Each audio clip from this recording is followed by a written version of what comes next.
കൃഷ്ണ ഗുരുവായൂരപ്പ ശരണം. പൊന്നുണി കണ്ണന്റെ ഉഷപൂജ അലങ്കാരം രാവിലെ 4 മണിയോടുകൂടി മലർ നിവേദ്യം കഴിഞ്ഞ് ശ്രീകോവിൽ നട തുറന്നു.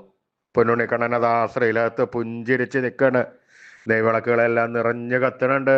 അതിന്റെ ശോഭയില് പൊന്നുണി കണ്ണന്റെ പുഞ്ചിരി കാണാൻ കൂടുതൽ കൂടുതൽ കൂടുതൽ ഒരു ഭംഗിയുണ്ട്. പൊന്നുണി കണ്ണന്റെ തിരുമുഖം ചന്ദനം ചാർത്തിയിട്ടുണ്ട്. നെറ്റിയിൽ ഒരു സ്വർണ്ണഗോപിക്കുറി അണിയിച്ചിട്ടുണ്ട്. ചെവിയിൽ ചെവിപ്പൂക്കൾ വെച്ചിട്ടുണ്ട്. മേൽക്കാതും കീഴ്ക്കാതും ഓരോരോ പൂക്കളാണ് വെച്ചിരിക്കുന്നത്. മാറത്തൊരു സ്വർണ്ണത്തിലകവും 2 സ്വർണ്ണമാലകളും ചാർത്തിയിരിക്കുന്നു. പൊന്നിൻ കിങ്ങിണി കെട്ടി പട്ടുകോണകമെടുത്ത് ഒരു ചുവപ്പ് പട്ടും വെള്ളപ്പട്ടും കൂട്ടിക്കെട്ടി ഞൊറിഞ്ഞെടുത്തിട്ടുണ്ട്. കയ്യിൽ ഓടക്കുഴലുമുണ്ട്, താമരയുണ്ട്. സ്വർണ്ണ കിരീടം ചാർത്തി കിരീടത്തിന്മേൽ 3 തിരുമുടി മാലകളും 2 വലിയ വനമാലകളും ചാർത്തിയിരിക്കുന്നു.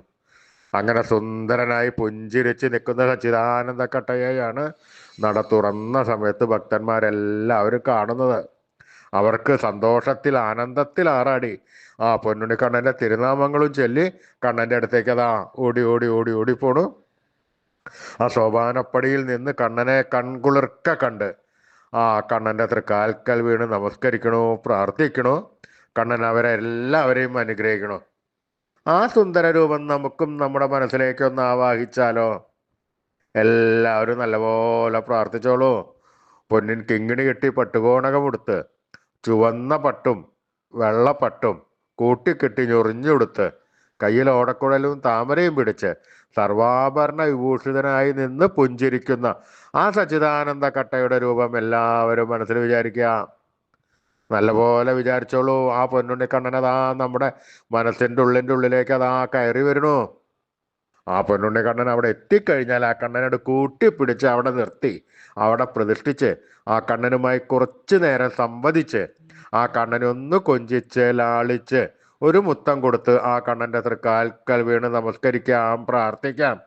കണ്ണന്റെ അനുഗ്രഹം നമുക്ക് എല്ലാവർക്കും എല്ലായ്പ്പോഴും ഉണ്ടാവും. കണ്ണന്റെ തിരുനാമങ്ങൾ ഉറക്ക ജപിച്ചോളൂ. നാരായണ നാരായണ നാരായണ.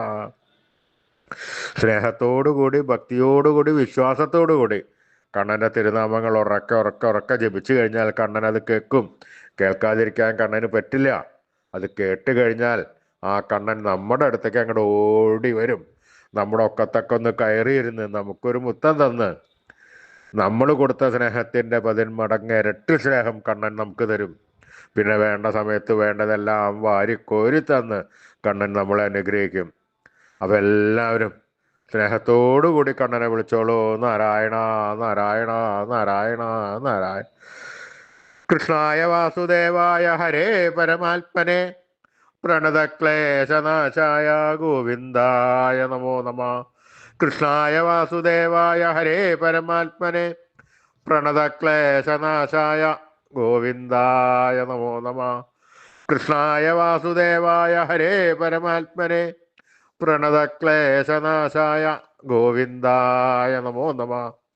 അച്യുതാനന്ദ ഗോവിന്ദ അച്യുതാനന്ദ ഗോവിന്ദ അച്യുതാനന്ദ ഗോവിന്ദ അച്യുതാനന്ദ ഗോവിന്ദ. ഈ നാമത്രയ മന്ത്രം എല്ലാവരും ദിവസേന ഉപാസിക്കുക. നിത്യവും ഉപാസിച്ചു കഴിഞ്ഞാൽ നമുക്ക് ആയുരാരോഗ്യ സൗഖ്യം, സർവസമ്പൽ സമൃദ്ധി, സർവ ഐശ്വര്യം, സന്തതി പരമ്പരകൾക്കെല്ലാം ശ്രേയസ് ഉണ്ടാവുന്നതാണ്.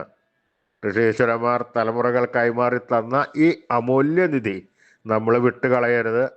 നമ്മൾ ഉപാസിക്കണം. അത് മാത്രം പോരാ, നമ്മുടെ വരും തലമുറകൾക്ക് അത് പറഞ്ഞു കൊടുത്ത് അവരെ കൊണ്ട് ഉപാസിപ്പിക്കുകയും വേണം. ഈ കലികാലത്ത് ജപിക്കാൻ പറ്റിയ ഉത്തമമായ മന്ത്രം കൂടിയാണിത്. അതുകൊണ്ട് ആരും ഉപേക്ഷ വിചാരിക്കേണ്ട. ഇന്ന് തന്നെ തുടങ്ങിക്കോളൂ നാമത്രയ മന്ത്രം ചൊല്ലാൻ. അച്യുതാനന്ദ ഗോവിന്ദ അച്യുതാനന്ദ ഗോവിന്ദ അച്യുതാനന്ദ ഗോവിന്ദ അച്യുതാനന്ദ ഗോവിന്ദ.